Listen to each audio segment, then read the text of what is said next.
Hello, everybody, and welcome to CTFC Speaker Spotlight, a conversation with Dr. Cutcha Risling-Baldy. My name is Geneva Shaw, and I will be moderating this conversation today. I am the California Tribal Families Coalition Training and Curriculum Development Director.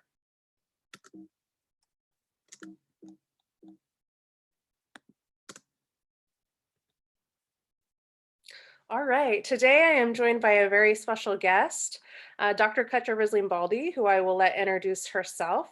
And before we do so, I just want to thank you for joining me today. What a pleasure it is to not only catch up in this virtual format, but also just to be with you in this space for our viewers. Cutcha is my close relation. We share great grandparents, so we descend from the same great grandparents, David Risling Sr. and Mary Geneva Orchid Risling. Our grandfathers were brothers, our mothers are first cousins, and here we are. So I can't help but to think that we have ancestors smiling down on us today. So thank you so much, Cutcha, for joining me. Please introduce yourself a bit to our audience. Thanks, Geneva. It's a pleasure to be here. Hey, young Kilit Cutcha Risling-Baldy Ahoyet. I am Dr. Cutcha Risling-Baldy. I am Hoopa Yurkin Karuk, enrolled in the Hoopa Valley tribe. Joining you today from very near Baduat, or the Mad River, or what the Wiat call like the Baduat region of Northern California and Wiat country. Let's see. I'm in my bedroom sitting next to my bed, but you can't tell because I got my cool background on.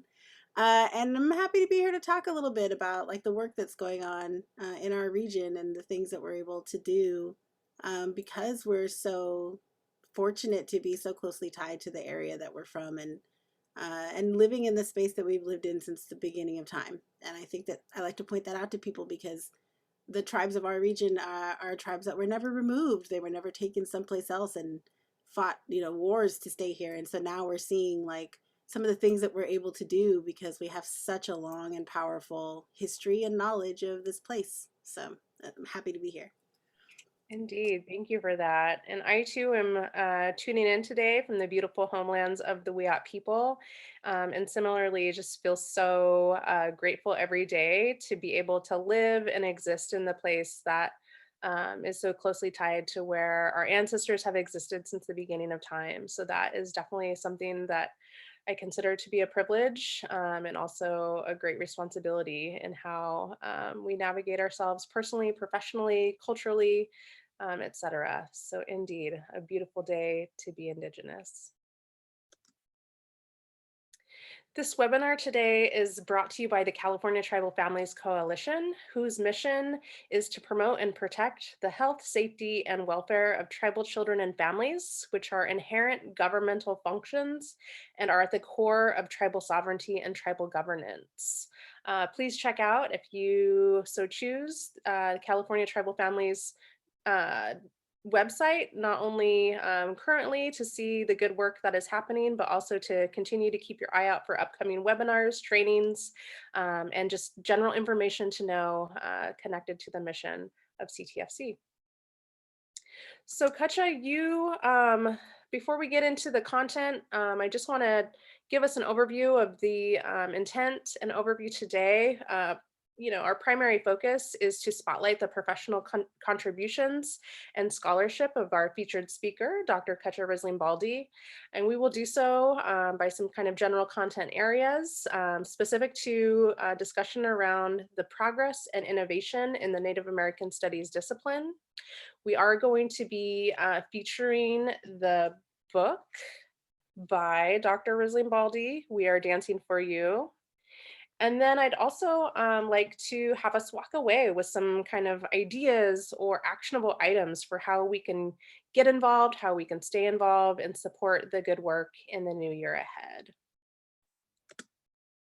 So Cutcha, you recently teamed up with CTFC on a project. I would love if you would share a little bit about that project, whose cover of the report is featured here on our screen, and to share any key takeaways that you might feel important to share from your vantage point of having worked on that project. Yeah, I mean, the project was really an opportunity to listen to tribes and tribal representatives and people who work with tribes about the child and family teaming process, which actually before this report and before sort of working on this project, I wouldn't have been able to tell you exactly what this child and family team process was. Although I figured out in doing the work that I have been involved in child and family team processes throughout like my life, just because of the nature of having such a big family and sometimes needing to sort of like work with that family through social services. Um, and I think the idea was to think about there's the intent and the spirit of the laws and the policies that are passed, hopefully to support the Indian Child Welfare Act, hopefully to sort of like uphold some of the values that we have in our own communities. And then there's like what actually happens on the ground and what that means for people. And this was an opportunity for people who do the work to be the voices that talk about, well, what needs to change and what needs to improve now that we've been doing this work. And the chance to listen to tribal workers and people who are very invested in their communities was really important to us, to then be able to take that and put that into a report that not just focuses on like, let's tell you this story, but also what can we do? Like, what are the actual recommendations that come from the people who are doing the work on the ground? And I learned a lot about, well, first of all, like how caring people are in the way that they approach their work, especially when it comes to the social services work that they do. I think that what I've learned from like the tribal peoples who would come to the table is like these are, you know, their communities, their families, like they're very dedicated to making something happen for them, and also very aware of the fact that if we don't continually try to improve on the services, things can fall downhill very quickly. And so it's kind of part of what we do to also intervene on what it means to do the work, right? So it's not just doing it because this is sort of the process and ways that people do things. It's doing it in a way that says what's best for our communities and how can I make that happen. And and then to hear people's historical knowledge and understanding of why that's important in consideration of like the Indian Child Welfare Act, what has been happening to Native youth when they're in foster care, like what happens to families and how do we approach that. There was so much care and love in the way that people talked about their work and why they do this. And I think that that's one reason why I get so passionate about teaching people about who they are, where they come from, like their histories, the history of like the ways we've pushed back against all these things that have sort of come down on us throughout history, is because I see that now it kind of can empower people to think like, well, what is the intervention that I want to make? Because I don't want anything like this to go unnoticed again, right? Like I don't want there to have to be another need for another big ICWA like moment. I want people to have enough information and be aware of things so that they're not repeating that over and over again. Um, and then also like the dedication that they have to that, because you hear them telling these stories and being like, this is what I'm up against, but I've been doing this for 20 years or 15 years or however long, and this is what I've learned. So wanting people to know how to navigate that, I think, is really important. And I admire the work that people do, especially in their own communities. It can be so hard to work in your own community. It can be hard to work with the people that you like grew up with or that you know like really well, to navigate that. But then to also feel so dedicated to that, because we know what happens when we're not the ones that are primarily guiding what's happening in our own communities. We know that like policies that are passed without us and our knowledges and our lived experiences tend to be the policies that we have to work so hard to overturn because they cause so much damage. And so I think now you're seeing so many of our people willing to intervene and stand up and say, nope, we're going to do this differently and we're going to do this better. And showing up to these kinds of listening sessions and sharing, and then us being able to write something that then people can hopefully use as like guidelines for what that could look better, how that can look better in the future. That's like the kind of work I hope that, you know, I always get to do. Uh, a little bit less like kind of academic research side and more like community based. How can we make interventions that matter? That's beautiful. I love that. And I'm super looking forward to seeing this final report, and just knowing that it's going to, have an influence in how we continue to do this work moving forward. And hopefully, the Indian Child Welfare Act and compliance with the act will continue to get stronger with each successive generation and creating better outcomes for Native youth and families. So again, like, thank you for everybody who contributed to the process and had voice. that went into this process and the culmination in this kind of beautiful, comprehensive report. And for those of you in and around Indian child welfare in California, keep your eyes out because this report should be coming through your offices in the days and weeks to come. So thank you, Cutcha, for sharing a bit about that and just for your participation in that project. I know your facilitation skills and evaluation skills and just, your heart and beautiful touch made this a really effective and impactful process and project. And again, looking forward to reading that report. So let's shift gears a little bit here. On your screen, you see the book cover, the book "We Are Dancing for You: Native Feminisms and the Revitalization of Women's Coming of Age Ceremonies." So, can you tell us a bit about your inspiration for the book? And if you've read it, of course, I'm gonna take a moment and encourage everybody to purchase and read this book.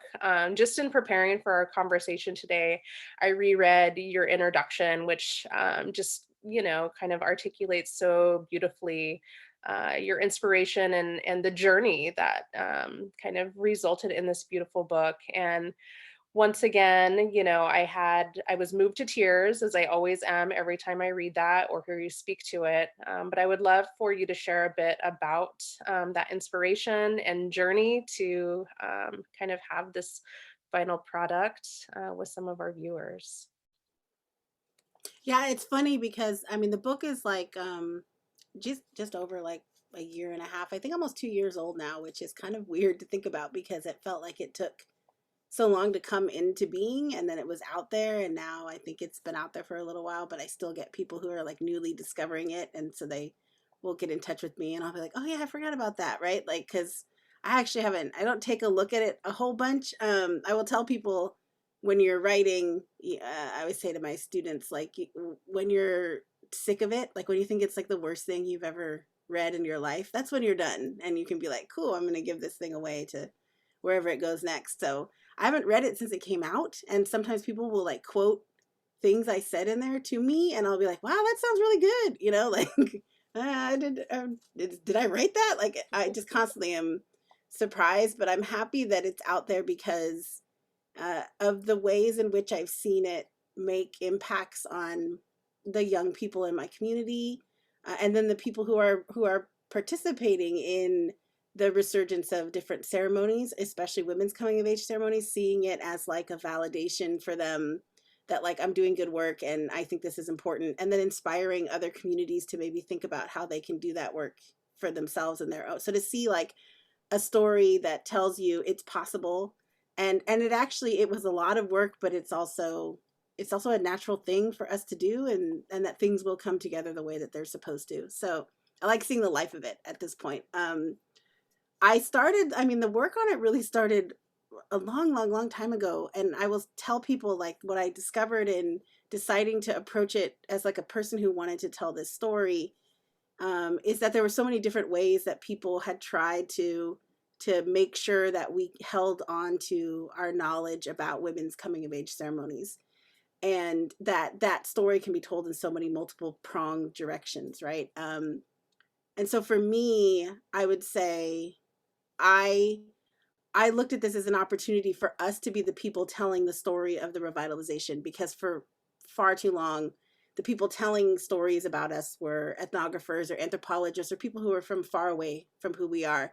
And they were sort of the scholars, the ones telling, this is what happened, this is who they are, this is who they become, this is their beliefs in the world. And now we're having to go back and kind of like retranslate the stories that they have about us because people sort of really believe that.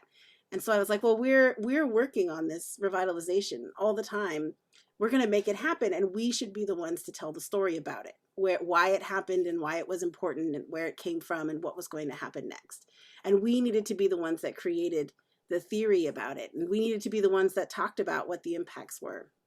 And so in Hoopa, they were working on doing a revitalized women's coming of age ceremony in like the early 2000s. Does not mean it's like the first one that was ever done. What it means is like in this context of like, okay, this is what we're focused on revitalizing. This was the first like very public kind of facing ceremonial practice of women's coming of age ceremony that had happened in a number of years. And it had been happening in communities all around Northern California, right? So you had, like, in Kurdic country, they were revitalizing their dances for a number of years. You had the Wiyot, you had the Talawa, like you had the Yurok. They were all sort of having this conversation about what revitalization looks like. And in telling that story, I wanted it to be the girls primarily in our area who had already done it in the first 10 years of the revitalization to tell that story, to talk about what it was and why it was important. Because, again, for far too long, people would actually take those kinds of stories and they would sort of translate them into their own kind of scholarly anthropological text, but they would never really name the person they were talking to. They wouldn't sort of say this is their knowledge, their story. And I knew that the people who had the most knowledge about why this was important were the girls who had done it, and like to be able to talk about that. And so I was like, if we're going to do this, we have to also be the ones that document it and decide what we want people to know, but also how we want to inspire other movements and communities and like movements toward decolonization. Um, and so I remember being like, and primarily we do this when a girl starts menstruating, right? So there was like a lot of conversations we had to have around menstruation and that kind of discourse. I get invited a lot of places to talk about periods and menstruation now because I have a whole sort of chapter in the book about it. So I get to talk about periods a lot. Um, but really the conversation started because during colonization, you have this real like effort to take away the centrality and power and importance of women to our cultures, and really targeting women for very specific kinds of acts of assimilation, really targeting women because they see them as kind of like the cultural bearers and like the people that will move forward in generations, like this idea of like what a Native person is. And so you're looking at the ways in which they really specifically target women. And in targeting women in this very particular way, they really instill patriarchy, heteropatriarchy, like misogyny. Like those are the things that they think they're supposed to teach us in order for us to kind of move forward, right? And so we've been fed this line about patriarchy and misogyny and women in every aspect of how they've tried to colonize us. And that's through genocide, that's through enslavement, that's through boarding schools, that's through like practices, like medical practices, that's through the menstrual taboo, like all these ways. Like that's even the way they made policy, like when they did allotment. They made it part of policy that if you were a woman, you after you got married you couldn't own property, like only men could own property.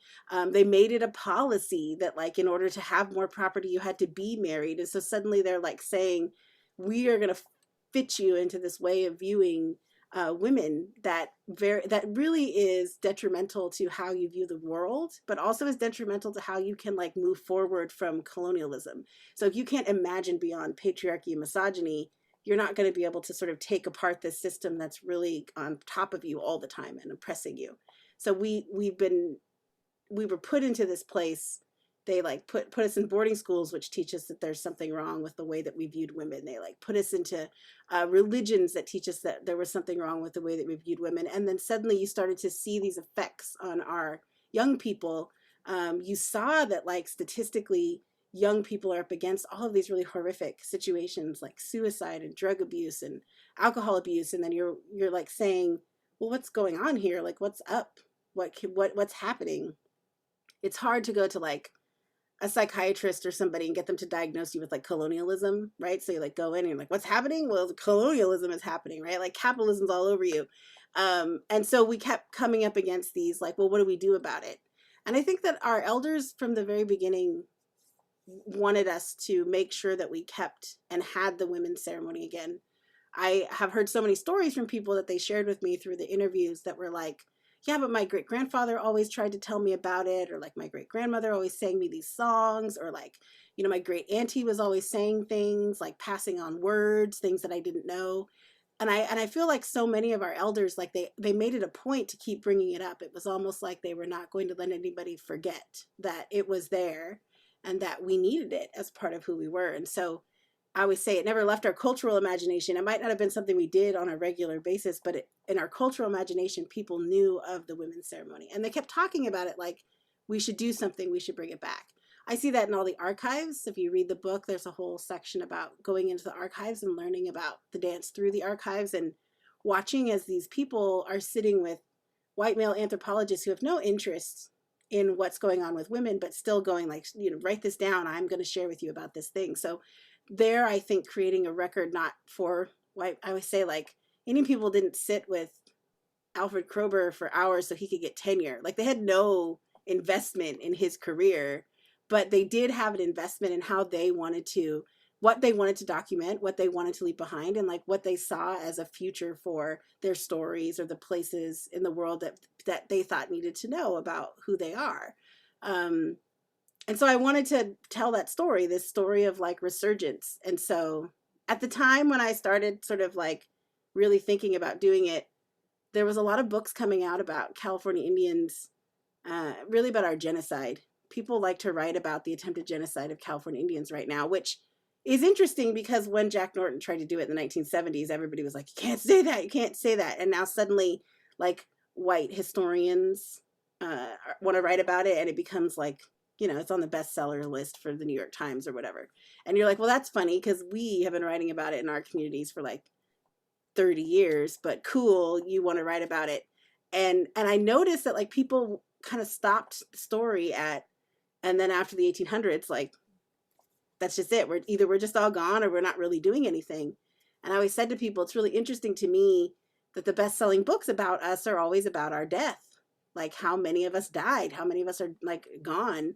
But where are the stories of our revitalization? Where are the stories of our resurgence? Where are the stories of the ways that we're like fighting for salmon and like the earth, and that we're fighting to bring fire back? Like where are those books where they kind of tell you like here's this moment, like this moment where they're trying to take us apart, but look at what we're doing.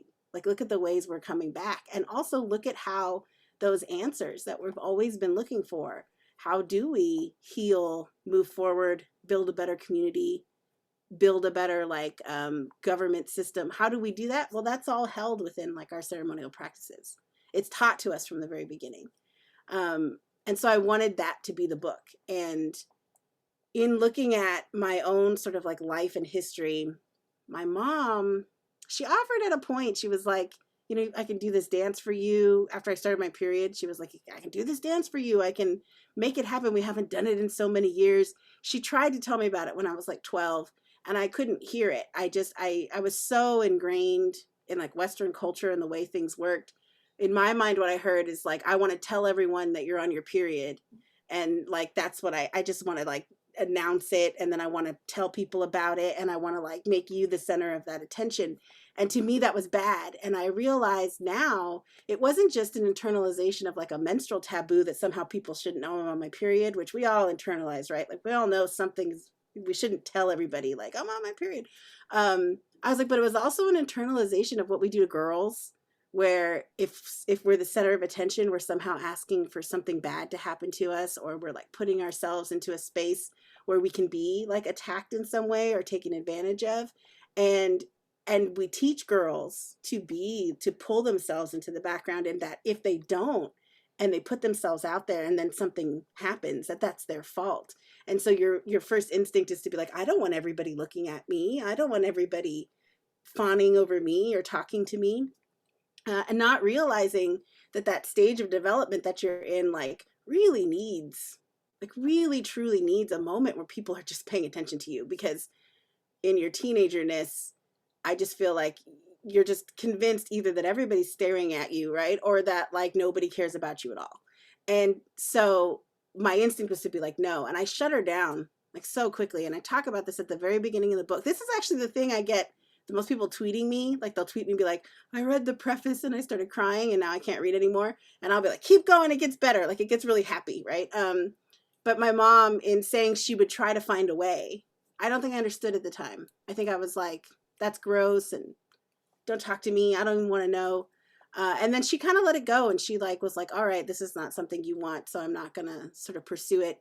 And there was like many years down the road where different people were talking about what this could look like in our community. And she was thinking about it in terms of how do we understand the role of girls, like in terms of young women, What do they learn about themselves? What have they internalized? Why is it that we're seeing these issues come up with our young women where she keeps using the example of like, they're not treated the way that they're supposed to be. They're not valued the way that they're supposed to be, but also they don't value themselves. They don't value each other. They don't really have friendships with each other. They don't have friendships with other women. What did we lose? And she kept saying, like, there's something about this dance, like we're missing this dance to kind of help our young people to feel empowered through adolescence. Um, so I was a lot older. I was like in my 20s and I was living in San Diego by myself. And my mom was working on revitalizing this ceremony. And she called me to tell me about how she was going to do it. And at the time, I was in like a really abusive relationship, and I wasn't talking about it. I think that that's something that is pretty universal. I wasn't telling anybody what was happening to me. I was actively trying to keep it a secret. And I remember calling her on the phone one night because we had gotten to like this really big fight, and he like left me on the bathroom floor and I didn't know what else to do. So I called my mom and I just said to her, like, Mom, I think I'm going to leave him. And she like said, I think you're making the right decision. And I said, no, Mom, he's right. I am nothing and I'll be nothing without him. And she paused for like a really long time on the phone. And then she said, Cutcha, we should have danced for you. And it kind of just clicked like for me at that moment that, and I think it clicked for her a little bit too, where it was just kind of like, she went into like a situation, a meeting, and she was just like, what are we doing to our girls? Like, they don't think they're worth anything. Like, they don't think they're anybody. How do we send them out into this world believing that they are nobody? How is that possible? And she was like, because we don't have this dance. Like, this dance is supposed to tell them that they're somebody, so that when they're out there and someone's telling them you are nobody, they will never believe it because they have this like foundation, this core that they take with them. And so she was like, we have to do this for our girls because look at what's happening to them. Like, they think they're nothing. Um, and I think that I really saw that as like, that one, that she was right, but two, that there's something really important about this moment when you're a young person, and you feel like the world is like coming right on top of you all at the same time. Like, your body's changing, your mind is changing, the way they treat you in school is changing, like the things that they value about you is changing, all in like a really short period of time. And we kind of throw you into that. And then there's something about Indigenous peoples looking at that and going, we need to do something. We need to like honor and mark it and make it a powerful moment. We need to show them that they have everything that they need. We need to give them tools. We need to give them people. We need to stop everything and just be there for this person for however, for, 4, 5, 7, 10 days, whatever it is that you're doing as your ceremony, because that's the moment that we can intervene on. And so I've since started saying, like, we're the first developmental psychologists, right? Like, we look at all the developmental phases and we're like, this is a really important moment. We should do these things that now studies, if you look at the studies, show most women, most young women at the onset of menstruation, their self-esteem plummets. Like, it's just sort of universal. And a boys will remain the same or increase, which tells you everything we need to know, right? Like, whatever we're doing, we're depleting women's self-esteem, but we're increasing boys, right? At this really important moment. Then you see the onset of 12, 13, and 14 for things like suicidal ideation, drug use, alcohol abuse. And then you're looking at that and you're seeing that most of those are girls. So mostly girls at 12, 13, and 14 are going through this moment where they're like suicidal ideation, drug abuse, alcohol abuse. And that's all around menstruation. That's all around this moment. And then we see the onset of what happens with that in our sort of like culture and society, right? And so where do we intervene at that moment? And we're like, you're really important. You have people. We're going to teach you how that you can navigate this, and that you'll always have people there to help you navigate this. And in interviewing the girls, so I interviewed the girls from the first 10 years. That's all in this book. The point was to give them a space to be able to say, what is the intervention that this did for me? How is this important? But how does this teach me about the kind of person I want to be in the future? What's the impact that it's had on our community? And I think the book itself has then been able to have an impact. Young people who have been reading it reached out to me, people like in the 7th and 8th grade who are excited about it. Actually, young women now who will come up to me and be like, I'm writing a book and they're like 12, 13, and 14 years old. And I'm like, you should write a book. Like, you should definitely write a book. And part of it was they were like, I saw your book, and so I'm going to write a book too. And I'm like, you should write a book. And so we talk about like what that means. Other young people who are like, I saw your book, and so I gave it to my teacher because they were saying things in class that I couldn't really tell them why I didn't like it, but here I gave them this book. And I'm like, well, you should tell them that I'll, come and talk to them. And so I love that part. I love when young people come up to me. One young woman came up to me and she was like, Cutcha, people want to know about Hoopa. And I'm like, yeah, they do. And she's like, but like, because she's all, normally they just want to know bad stuff about Hoopa. But they are buying your book and they're reading it. And I'm like, they are. And she's like, so they want to know about us. They want to know about Hoopa. And I'm like, yep, they do. And they want to know about who we are and why. And they want to get inspired and understand that that has everything to do with who we can become, like as a culture and society in general. And I love that part of it too. So I've seen like both the life of the ceremony, which has been really important, and then also the life of the book, which I think has helped me to see like, okay, there's something really good about if you want to do research in a good way. It's both scary because you're like putting it out there, but it's also can be really good for the ways in which you inspire people and hopefully the next generation. I love it. And it is so inspiring. It's hard for me, like every time I either like read that introductory passage or hear you speak about it, like I mentioned, like it really does get me emotional. And part of that is having been, as a young woman myself, I went through a coming of age ceremony for the Karuk people. Um, and at the time, I think back of just being really thankful that my mom didn't give me a choice, because at that time, the effort having gone into the preparation to have a ceremony for myself, there weren't other women before me. Like I didn't have older cousins, sisters, aunties to like mentor me through the process, in a way that, was pulling from their own experience, because before that point there weren't other women living that had had a similar experience. And thankfully, as you mentioned, many local tribes in our region were engaging in this resurgence and revitalization. So I did have like that type of camaraderie from, my friends, sisters, neighbors, from our neighboring tribes. But I'm really thankful that my mom didn't give me a choice, because I probably would have shied away as well, being a naturally shy person. But also, I'm just so thankful for that foundation that was provided to me that you speak of. And all the ways that now, as I navigate my life as a much older woman, I always continue to go back to that time and place and training and the love and the support that was wrapped around me and the lessons, because it continues to provide me a foundation of strength for everything that I tackle and encounter in my life. And I'm so incredibly grateful for that experience, and also really carry the responsibility forward too, of like how to continue to give back and how to continue to nurture and love and mentor and support women who come after me. So it always gets me really emotional, like I said, hearing you talk about it, because for me, like those abusive relationships and really challenging times in my life, like I remember saying to like a former abusive partner, like, you can't treat me like this, like I'm special, you don't know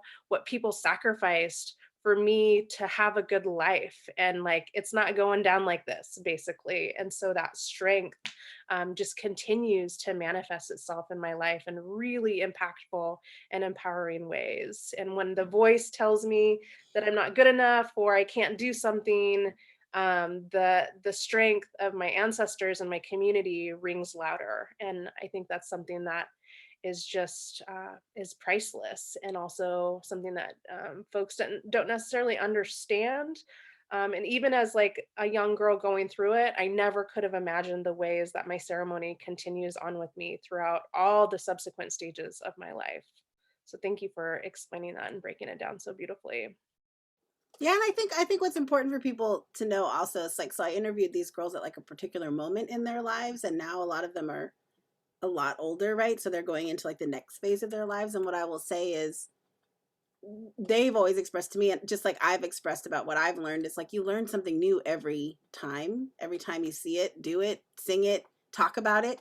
Even as you get older, you're like, oh yeah, I never thought about that until it came back again, right? So like there's no way to be able to say like, here's the 5 things you'll learn as a person if you do, right? It's like there's not like the 5 stages that each of them have to meet. Everybody always is like, well, what is it like the developmental things you're doing? And I was like, nah, it doesn't work that way. It actually is for the rest of their lives. They're Yeah. gonna have new things that they learn. Something's gonna come up, and I'm like, oh, that kind of reminds me of this. I was like, and then new big things will happen, like a pandemic, and then they'll think about, okay, what are the ways in which I'm navigating this, and what are some of the lessons that I've learned, like from the things that I've been doing, or when they talk about it. So like they'll come back and help other young women through their ceremonies. They will learn more in just saying, oh yeah, I remember that, and this is what I kind of took from that. So it's like a constant process that I think is so important to how we understand what it means to be like in a community, but also like what does an intervention look like? It's not like a singular moment. It's like a constant evolving life process of how you understand like the things that you've done in your life, and then what that means for you today versus what might have been different like 10 years ago. Absolutely. So true. So, what has the response been like? You talked about this a little bit, but what has the response been like the last couple of years since the book came out? If you want to expand on that at all. And then, what are your continued hopes for the book?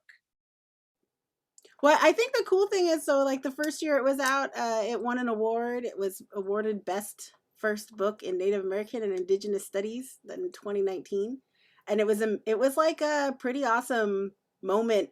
One, because when I was writing the book, I will tell people like I did not get the most favorable reviews from the people who were reading through it, and they were just kind of like, "It's not a good book."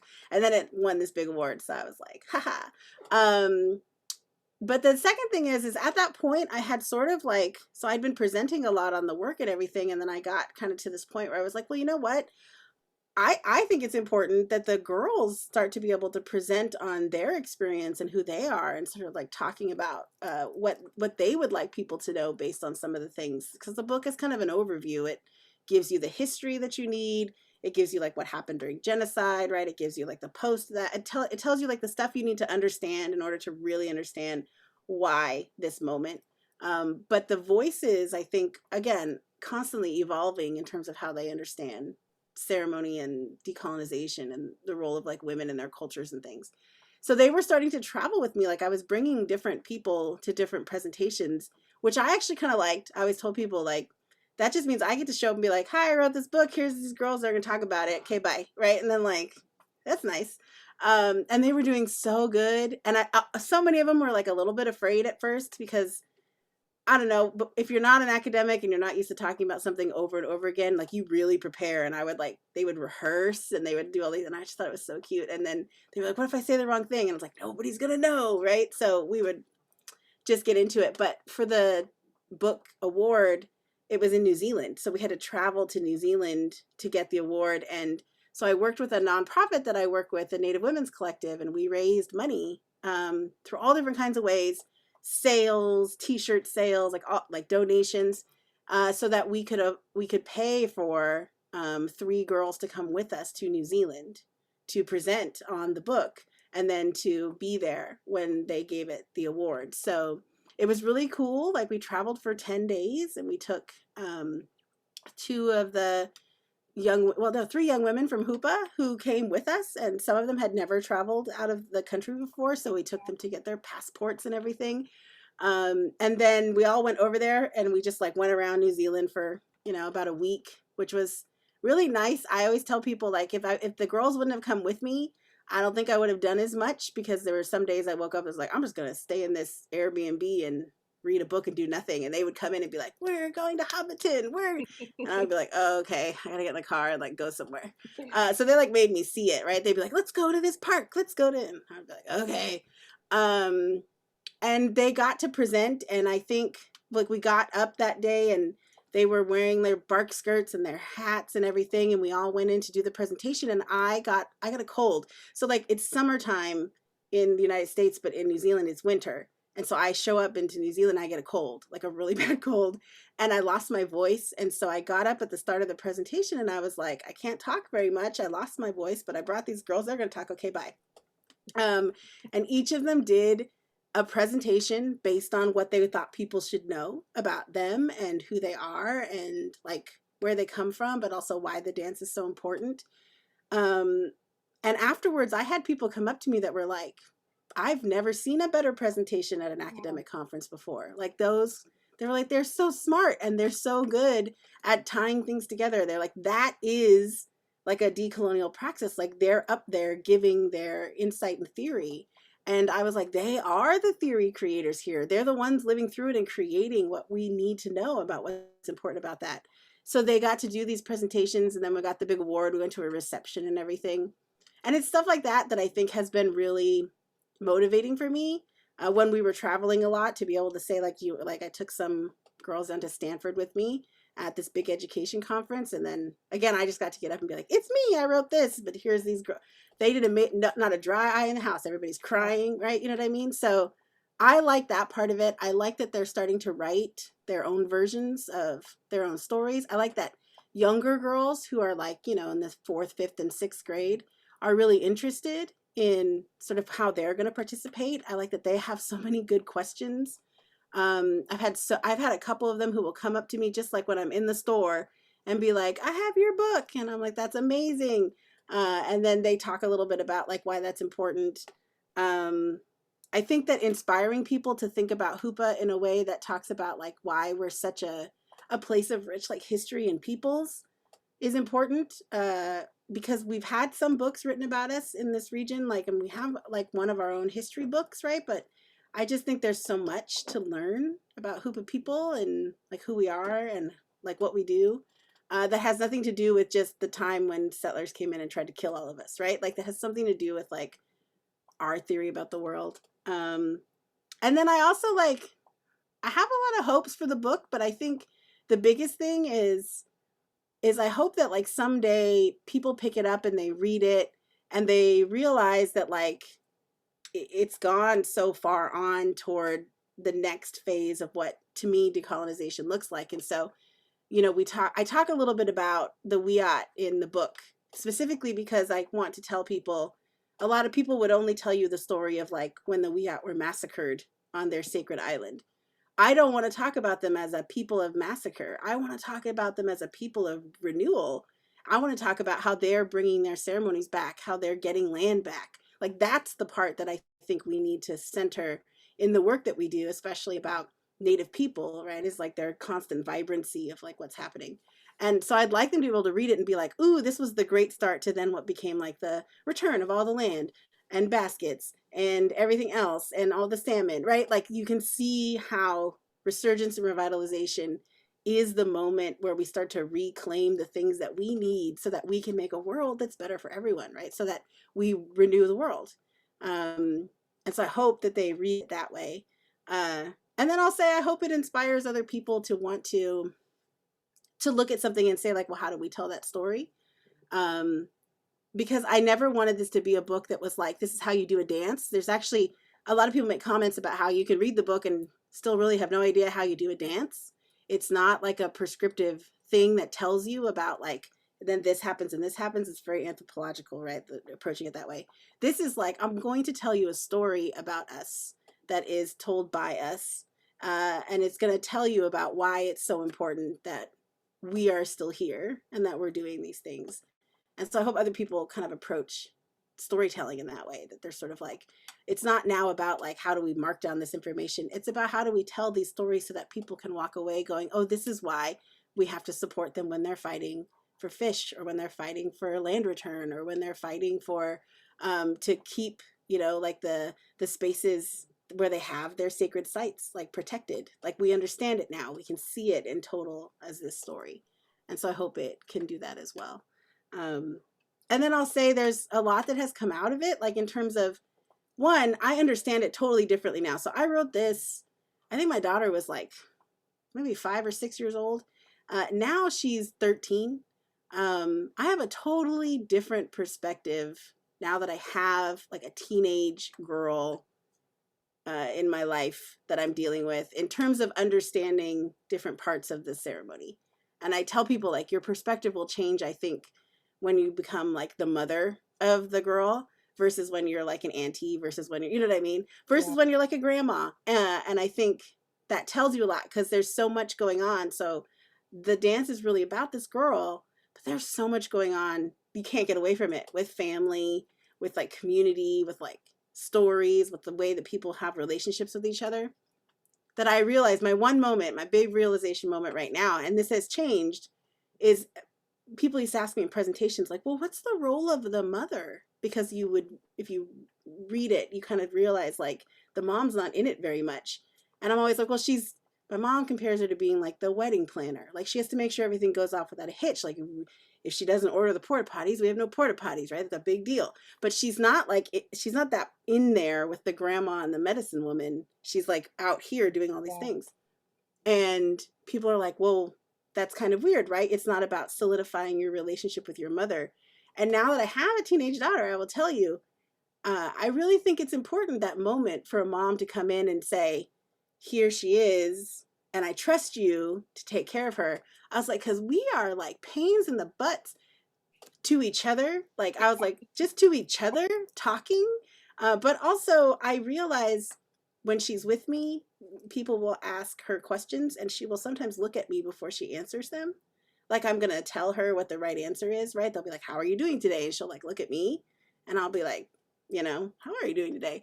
Um, but I was like, that's kind of one of the things is giving her the space to be outside of her mother because I realized like I would do things. I would be like, well, aren't you cold right now? Maybe you want to take your sweatshirt. Well, maybe, like, and this is her time to kind of decide, is she cold right now? And if she is, like, how's she going to get warm, right?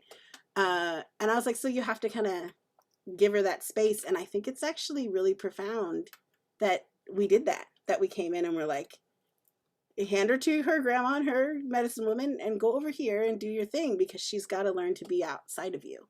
Right. I wouldn't have had that insight not having gone into the point now where we're like really planning for her ceremony and realizing like there's all these moments where now I'm going to see how our relationship can actually grow because of these steps that we take. So, Mhm. I love that. And I don't know about other folks out there, but who do your teenage children often listen to the least? It's their parents. Like we can't give them all the messages that they need during this really critical time in their life. We have to call on their community, their family, extended family, their spiritual family to be able to instill some of the knowledge and lessons that we know they need, but they're not necessarily going to take it in and hear it from us in the ways that we hope they would in all of our overbearing native mothering ways. So I love that, just like that shift in perspective. like moms, I don't know why we just get into this point where like everything we say sounds like we're criticizing somebody, even if you're not. I don't know. I just think that's how people feel about their moms. It's like your mom could just be like, "Hey, I noticed that you didn't have a sweater on yesterday," and you're like, "Why? Because I get cold all the time. Because I'm like you can't like." And I just feel like it's to me, it kind of shows like a thoughtful process to what it really means to like come into your own, right? To like make your own decisions, to make your own mistakes. And the thing I always don't want people to lose because I did all this reading and sometimes I think people think that Native people have to be so serious all the time. But what I recognized in listening to people and recordings and then like reading their transcripts of things that they did, they kept talking about like ceremonies like this are an opportunity to like make mistakes and then make a decision about what your mistake, like the thing that you want to do, right? So I see these really big moments with these girls where they are like making really amazing decisions about themselves. How fast am I going to run? How much am I going to eat? Like am I going to change like the direction of which I'm doing this thing, right? And then the people around them are asking them to be deliberate about their choices and decisions and giving them the space to be able to make those decisions in a safe way. And those are all things that when you read like the articles about, well, what do we do about adolescents and young women? They're like, you have to give them positive experiences of puberty in which they're making their own decisions and they feel safe in that. And you're like, oh, that's what we're creating. We're like bringing that to them. And then doing it, I think, in a way that connects them really profoundly to like their land and their earth that I think grounds them in like a history, grounds them in a place. So they have to go and like get in the river. They have to go and like eat things that are from the places that they're from. And I think that that also gives them a really great grounding and sense of person so that they can go out into the world and do all kinds of things and then be like, I'm at the core, I've got this like foundation of who I am. So going out and doing things is not scary because I know where I come from. I know like my river, I know my place, I know my land. And so I can go out in the world and do whatever I want because I've got that with me, like no matter where I go. Mhm. Love that. Any new writing projects on the horizon that we should keep eyes out for? Oh my gosh, you sound like my mom. Love So what have you you, Auntie. Um, I think I'm in like a so like post book, right? You just like try to breathe. I've got a couple of like chapters and articles that are supposed to come out. Academia is funny. Like you turn in something, it takes like a year to 2 years to actually get it somewhere. So I think it should be coming out like this next year. I've got an article about like social media engagement and Native women and like the ways in which Native women navigate social media. And then I've got one coming out about salmon rhetorics and how we talk about salmon and the ways in which we need to put that into like our public policy. That we need to embrace our salmon rhetorics as the way to talk about salmon. Like we shouldn't actually be like, there's the scientific way, and then there's we should just talk about salmon however we want to. And then I'm working on edited book series on the new voices of California Indian studies. So we're doing a collection on politics, and we have a bunch of different political issues that we're in a very cool and amazing time right now where we have a number of California Indian scholars, California Indian PhDs, people who are finishing their like masters and PhDs and going into like academic research and research programs. This is something I think people dreamed about is like that you could potentially have like a California Indian scholar in every one of your like on every one of your campuses in California, which I think people should. And I think that the campuses that don't have California Indian scholars should be thinking about like, why don't we? Because there's so many people out there that could do this amazing work. And then I'm working on two novels, which one of them's almost done, and then the other one is like I keep saying it's almost done, but then it just gets longer and longer and longer. Um, because I really want to get my novels out. I made a promise to my advisor, so I also have my MFA in writing, and my own advisor right before I like got tenure and became department chair, he was like, "You have to promise me that you will finish your novels," because he's like, "That's something that needs to get out there too." And for some reason, fiction is scarier to me than like the academic writing that I can kind of like bust out and put out there. I don't know. It's like fiction feels to me like uh, it's like that thing I'm letting go of that I don't ever want anybody to say anything bad about, right? Like, because I feel like they can challenge my scholarship, and I can be like, nah, and this is why. But if they're just like, I didn't like that metaphor, I'd be like, man, I guess I suck. So, but I'm kind of looking at it as an opportunity because what it has become is engaging in the work that I do as an academic, but in like through fiction. Um, and so I'm looking at it as an opportunity to hopefully get people more interested in this work, like the work of like retelling history, the work of like decolonization, and then sort of hopefully trying to convince people to imagine worlds, beyond capitalism and colonialism, and imagine what this world could look like if we empowered Native nations to be the land stewards, to be the people creating policy, and then to just be able to think on that, and then start to think about, well, how do we want to intervene in the work we do every day because we're able to kind of start to have these conversations. So I told him I would finish it by the end of 2020, which I think is 3 days. So I'm working like a madwoman, but I'm hopefully early next year I'm going to start shopping around maybe some fiction stuff and seeing how that works out. That's so exciting. Congratulations on those endeavors in progress. And we will definitely look forward to seeing the next publications, the next novels by Dr. Cutcha Risling-Baldy. I love it. So I want to shift gears a little bit because we haven't really got to talk too much about your day job, right? So no big deal, folks. She is the chair of the Native American Studies Department at Humboldt State University up here in beautiful Northern California. So I'd love for you to share a bit about kind of what's new and exciting in the discipline of Native American Studies, kind of really like what that focus and that commitment to the discipline means to you, and also like what are some of the cool things that occurred and happened in 2020 in NAS at HSU, and also what should we be keeping our eyes and ears out for in the year ahead. Yeah, I think Native Studies is where it's at. Like I always tell people, there's a couple things I say to people, like, Native Studies is like this very interdisciplinary approach to how we can do anything, like the research that we do, the work that we do, the programs that we make.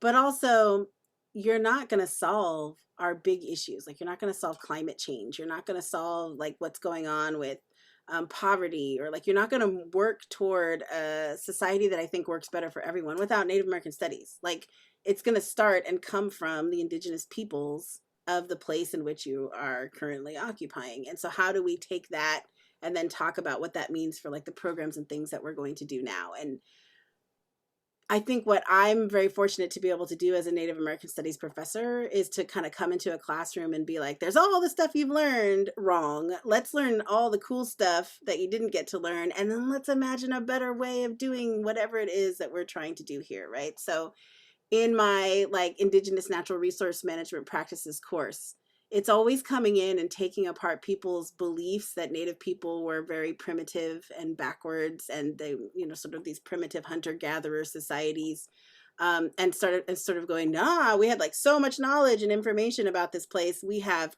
minimum 10,000 years of scientific experimentation on the places in which we inhabit. It's likely very much longer. And so you're talking about people with intimate knowledge that has never really been explored or like integrated in a way yet. Like, we're at that point that the integration of indigenous knowledge, indigenous science into the things that we do is the next step forward. It is the direction everybody's moving in. In 50 years from now, people will be like, oh yeah, you got to be using TEK, you got to be using indigenous science. We're at that precipice of a moment, so we're leading the way. That to me is very exciting, because what we want to do is make sure that it's done in a way that's about like responsibility, but also that is informed by the fact that historically these things have been really, one, like attempted, like people attempted to eradicate these kinds of practices, but two, they've been like degraded in terms of their role, and then three, they've been exploited. So it's like, in the past, we've had a lot of exploitation of indigenous peoples. Native American Studies comes in and intervenes and says, if you want to do this, you're going to do it right. And you're going to do it in a way that actually is going to build something better. You're not going to like do an exploitive approach to how you understand the role of indigenous science and knowledges and what you want to do. And you're going to do it by centering the voices and self-determination of indigenous peoples, because that's who needs to be at the table. People all the time ask me like, oh, I have this committee I'm putting together. How many of them should be indigenous? And I always say, all of them. Like, all of them should. Like, I don't understand why we have to have like a number here. Like, if you have a 9-seat group and nine indigenous peoples want to go for it, right? Like, you won't lose anything by that. But I will also say to people, like, they should be at the center of what you're doing. Like, we should center indigenous peoples, because in doing that, in empowering indigenous communities to do this work, that's not going to be a loss for anyone. That's actually going to be a gain for everyone. For 150 years or whatever, we've been what they call the miner's canary, right? So like in federal Indian law, Getches is always saying, Indians are the miner's canary.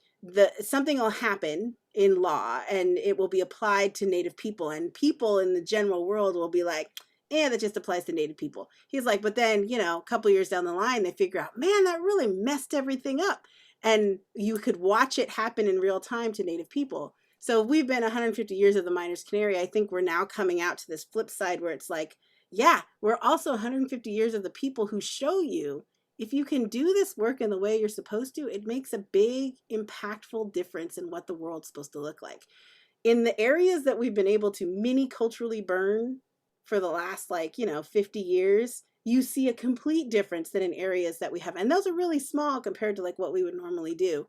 But you're seeing the impacts. You're seeing the impacts of native land stewardship, where like forest lands are more protected if they're under indigenous stewardship than any other group, right? You're seeing the effects of like the protection of different species of plants. You're seeing the effects of what happens in the intervention of policy, like the sort of imaginative way that we can approach policy. You're seeing the intervention on what happens at like federal law level with people. And then you're seeing what happens when Native people start to step in and say, you can't not pay attention to this issue, because it tends to be that people like kind of shove us under, what do they call it, something else, right? Like some other group, and then they're like, yeah, it's not as significantly, like statistically significant. Native American Studies comes in as like, it doesn't matter if it's not statistically significant, it is significant to like what we're supposed to understand about how this world functions. So every career area of study, like every group I always tell people, if you are living, working, or doing anything in California, at some point you will come across some need to know about indigenous peoples in the region. And if you don't know that, you're going to be behind. But if you do know that, you're going to be at the point where you can have that conversation and do something better. My colleague, Caitlin Reed, she always uses this example with our science students where she says, when you graduate, there's going to be 100 wildlife biologists trying to get jobs. There's only going to be like 3 of them who have taken Native American Studies courses, who have this background, who can tell you about sovereignty, survivance, and self-determination, decolonization, and who can point to indigenous science as the way to move forward. She's like, which one do you want to be? Because there's only like, you want to be the one that just knows all the basic Western science, or you want to be the one that's going to do something different? And that to me is what Native American Studies is. It's coming in and being like, we can do something different. So what we're working on a lot in the department then is like growing the department in a way that is supportive of our students and our communities. Really at the heart of it is to be able to have community involvement as much as possible with our department, but also our campus.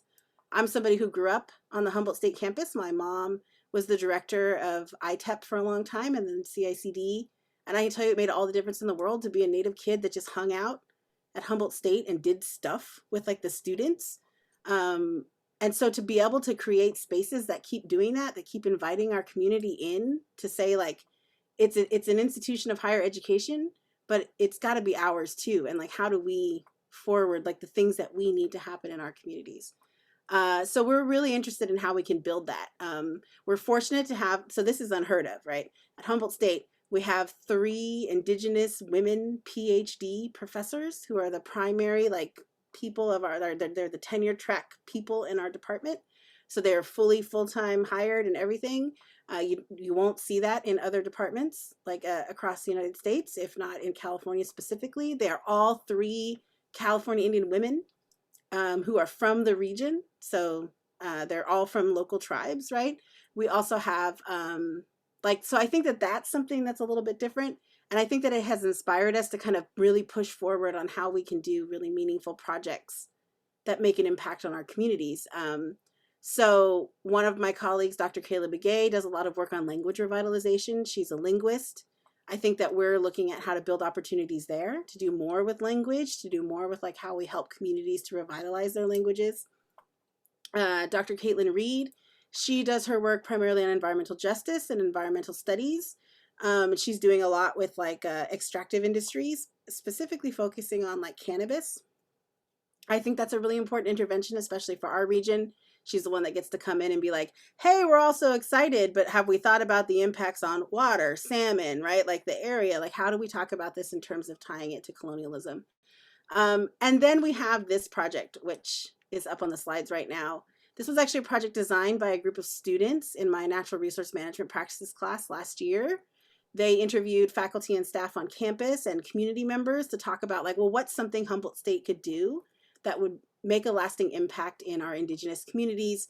Where's the interest in like what we could do as a campus? And from that came this idea for a food sovereignty lab and cultural workshop space.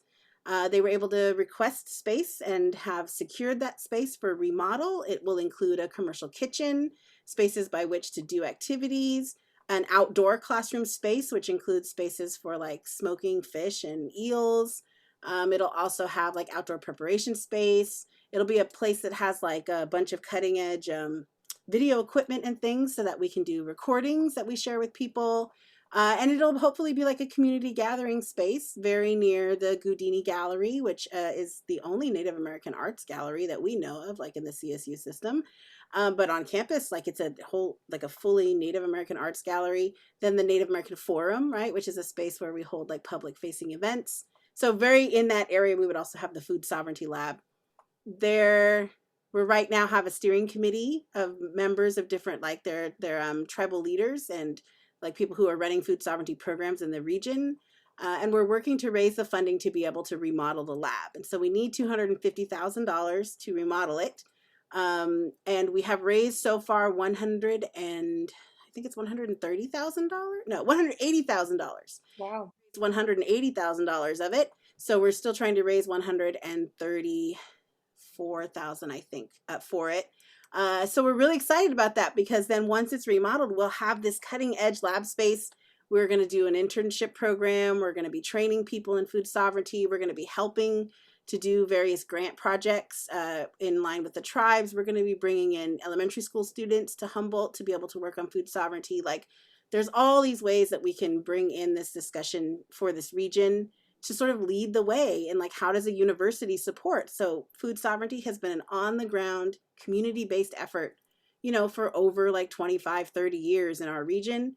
It's really been tribal peoples that have like said we need to lead this discussion about what it means to protect like our food sources and our cultural knowledges, to be the ones who lead in making sure that our people have access to healthy options for things, and to be the people that like push back against the fact that like, you know, that we're only supposed to be doing like a health clinic or an educational services, but somehow gardening or food sovereignty doesn't have anything to do with that, right? So we've been doing that already as a community.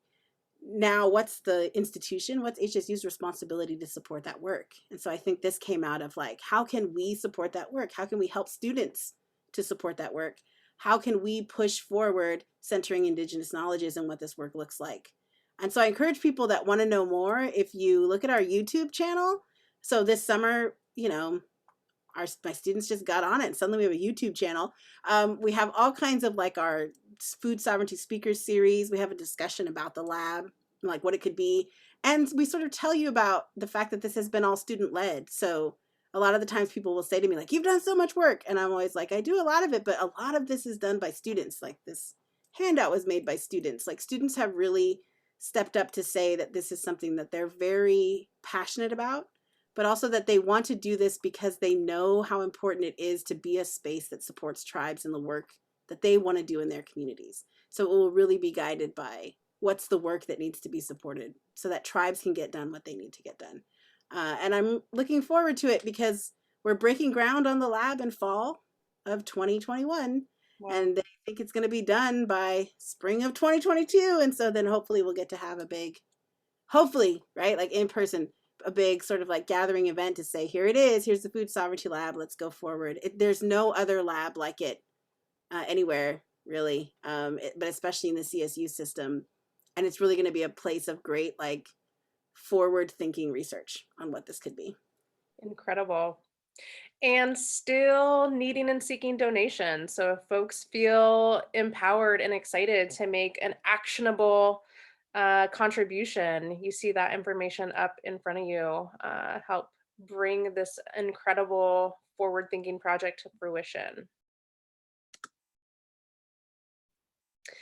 So that essentially brings us to the close of our time together. I want to, of course, appreciate you tremendously for taking this time out and spending it with me and sharing all that you have. And then also, again, just encourage folks to not only um, get your copy of the book or a great gift for, family members, friends, educators in your lives. Continue to keep an eye out on the great work happening at the Native American Studies Department at Humboldt State University and find ways to either contribute or just again follow the progress. Check out the YouTube page, the web page, etc. And then, Cutcha, do you have any final closing remarks or challenges for folks or asks or anything that you would like to share in closing? I mean, I think the thing that I will share in closing is, aside from like me and listening to what I had to say or buying my book, there are so many, there are so many California Indian scholars, right? And we're, like I had said before, I think that there's a lot of great information and work that's going on in our communities. And sometimes people will say, like, I don't even know where to begin or how to start, because I do want to do more and I want to invite more Indigenous knowledges and spaces and peoples. And I want to consider it when I'm doing my own policy work or my own intervention work. And I'll say, like, well, we've been creating that for a while now, but I think it's a matter of prioritizing that those are the voices that you want to hear from. And so if you're interested, I would say, like, start with like our like our YouTube videos, but then think about how you can look up some of the people in them, or how you can look up other organizations that are doing this work. Some of the resources I tend to really like go to, so the first is KCET has a number of California Indian focused videos, including what they call the Tending Nature series. And that is really like a series of episodes, and they're all free and openly available, that are interviewing California Indian peoples about some of the biggest issues that are facing us today and the ways that we're sort of working toward it. So they do things like ocean stewardship and river restoration and the reintroduction of canoeing and like all these kinds of things, talking to California Indian people doing this work, right? Again, more about our life than about like our death, right? Like more about like who we are today. I think that there's a couple of organizations that are leading the way, and I think you should make sure that you follow, like, see, oh, Two Feathers would be a good one, right? So like they have like their YouTube channel and page. I think the CFTC is putting together like a pretty robust YouTube channel. So I think go to our resources and go to our voices and like learn from us, because there's always somebody that you can learn from who are from the communities that you are trying to serve or that you're trying to get involved with. And I always say to people, the place you start is to support the work that we're already doing, and to show up to the events that we invite the public to, and to watch the things that we're saying, and to like make sure that you're getting invested in that way, because we're doing this work already. And so to center our voices in that, I think, is really important. And there's so much out there, it can feel overwhelming, but I think it's also really a testament to our resiliency and our future building and the ways in which we've been constantly trying to have this conversation. So don't think that, like, be like, I don't even know where to start. We'll start just with like a quick view of a couple of things on our site and then go from there, but definitely use the resources that are out there. Absolutely. And as mentioned, California Tribal Families Coalition, one of them. Thank you to CTFC for creating this time and space for us to come together and share with you. And I hope that I can speak for many, many folks out there and that we cannot wait to read your novel, Cutcha. So stay tuned for that. And thanks again for taking the time out today. Happy New Year, everybody.